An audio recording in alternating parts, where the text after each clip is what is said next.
Hello guys, kain tayo. Ayan, meron tayong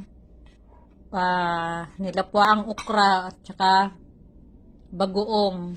Tapos meron tayong paksiw na ito. Yung paksiw ko, wala na pinainit ko, wala na, naubos yung tubig.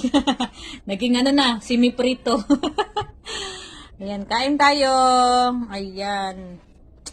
Tapos meron pa tayong kasaba. Kasaba kay konti. Ayan. Kasi sa anak ko yan din niya kinain kagabi. Ayan. So, mayroon pa tayong kakain. Ayan, kain tayo. Ayan, okra. Ayan.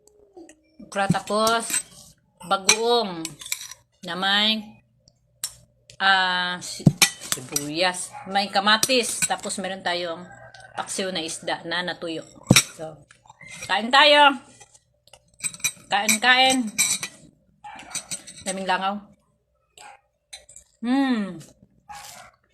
Huwag ka sumama sa bunga ko langaw. Gusto mo iprito kita. Kain. Sarap to. Paborito ko to okra. Pero ayaw kong kumain ng talong. Hindi ako mahilig sa talong.